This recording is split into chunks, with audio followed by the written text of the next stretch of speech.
저는 남서울대학교에 있는 이상훈이라고 합니다. 그리고 MBC 기술연구소에 몸담고 있었던 1996년도에 PTA 표준화 활동을 처음 시작을 했습니다. 그리고 나서 그 이후로 지금까지 표준화 활동을 계속하고 있으니까 25년 이렇게 그 표준화 활동 경력이 있는 셈이고요. 그리고 주 활동 분야는 일단 방송이 메인이라고 할 수 있습니다. 한글 자막 방송. 1990년대 후반부에 그 텔레비전하고 라디오가 상당히 영향력 있는 그런 그 매체였는데, 청각장애인 분들이 텔레비전을 시청하시면서 소리를 못 들으시니까 이 뭐 뉴스를 봐도 무슨 내용인지 이해를 못 하시고, 그리고 뭐 코미디를 봐도 옆에 사람들은 웃는데 그분들은 왜 웃는지를 모르고 어색하니까 뭐 이렇게 덩달아 따라 웃으시기도 하는 뭐 그런 해프닝도 있었다 그러시더라고요. 그래서 이제 그런 분들의 요구가 있었습니다. 그 어떤 요구냐면은 텔레비전을 시청하면서 소리를 비록 귀로는 못 듣지만 그거를 자막으로 해서 화면에 띄워주면 좋겠다. 근데 그 자막이 화면에 계속 뜨게 되면은 일반 분들이 시청하실 때 방해가 될 수도 있겠죠. 뉴스에 또 뭐 뉴스 자막도 있을 수 있고 하기 때문에, 그래서 그 자막 데이터를 눈에 안 보이게, 그걸 우리가 이제 클로즈드 캡션이라고 얘기하는데, 그래서 선택적으로 그 자막 데이터를 문자로서 화면에 표출하고 싶을 때는 표출하고, 또 표출하고 싶지 않을 때는 안 해도 되는 그런 서비스를 텔레비전 우리 폐쇄 자막 방송 서비스라고 합니다. 그런 서비스 제공이 되면 좋겠다라는 요구가 있었고요. 1996년도에 방송 3사하고 가전사, 즉 이제 우리 그 당시에는 가전사가 삼성, LG, 대우전자도 참여해서 상당히 열심히 같이 표준화 활동을 했었습니다. 그리고 이제 그 표준 개발을 같이 한 결과 1997년도에 기술 표준이 제정이 돼서 발표가 됐고요. 그 기술 표준을 적용한 텔레비전 자막방송 서비스가 실시됐고, 그리고 단말 제조사들이 그 서비스를 지원하는 텔레비전들을 출시하면서 청각장애인들한테는 뭐 어떻게 보면 신세계가 열린 거죠. 그 서비스는 우리나라 최초의 복지방송 서비스라고 할 수 있는 꽤 의미가 있는 표준화였습니다. 그 이후에 이제 그 추진하게 된 표준화는 FM 라디오 방송 시스템을 이용해서 데이터 서비스를 해주는 그런 그 서비스 표준을 만드는 거였습니다. 1970년대에 나왔던 다른 방식, 뭐 그 방식도 지금까지도 널리 쓰이고 있지만, 기술적으로 보면은 MBC에서 제안했던 방식이 데이터 레이트도 10배 이상 높고, 그리고 이제 에러 정정 기능도 우수한 그런 그 좀 성능이 좋은 방식이었습니다. 근데 이제 두 방식이 경합을 벌이게 됐어요. 90년대 이제 그 중후반부이기 때문에. 그래서 이제 증권 시세 정보 같은 것도 그런 그 FM 방송망을 이용해서 휴대용 단말기에 제공할 수 있게 해주는 그런 나름대로 획기적이고 다양한 많은 서비스를 수용하기 위해서 그 K사와는 다른 방식을 제안할 수밖에 없었고요.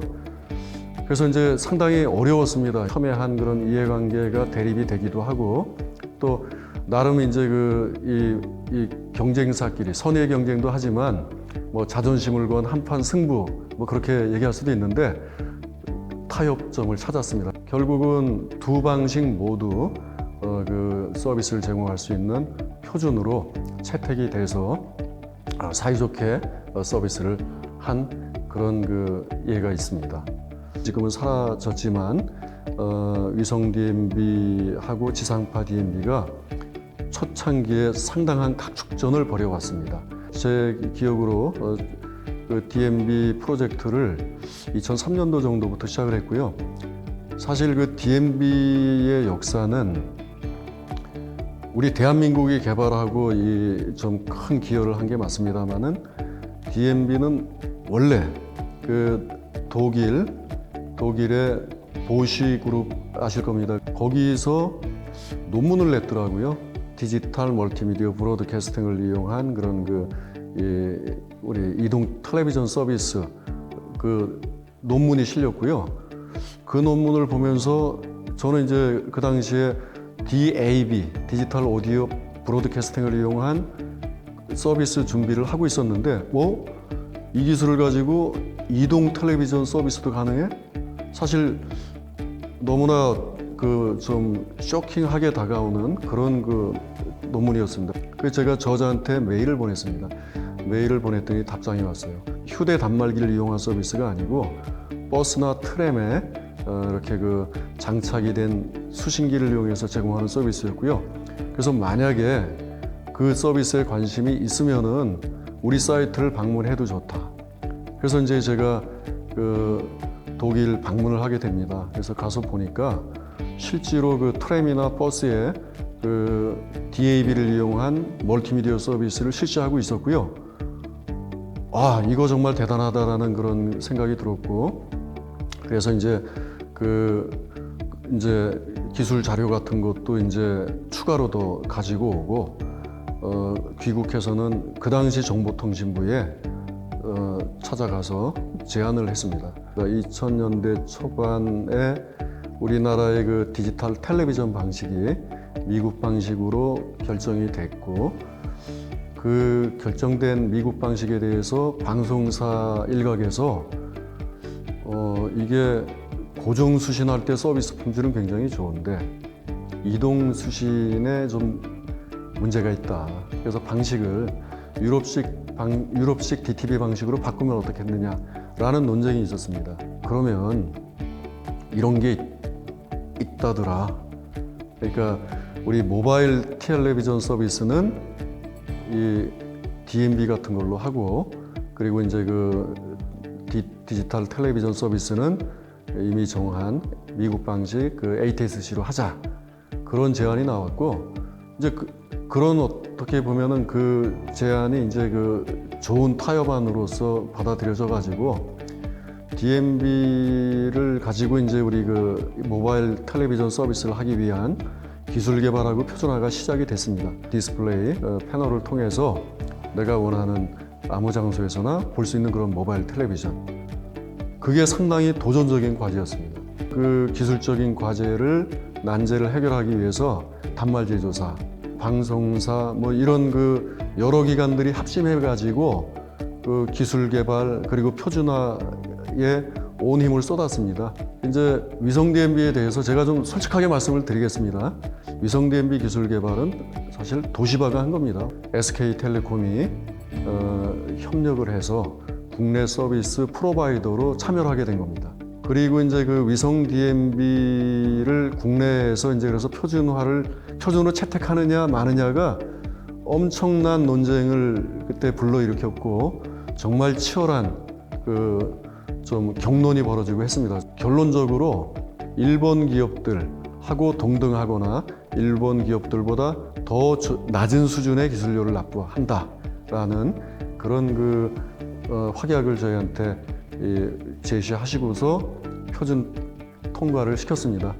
그래서 이제 그 표준 통과가 5월 직전에 됐습니다. 직전에 됐고, TU 미디어는 2005년 5월 1일에 위성 DMB 상용 서비스를 시작할 수 있었습니다. 그리고 이어서 그해 동년 12월 1일에는 지상파 DMB 상용 서비스가 시작이 됐습니다.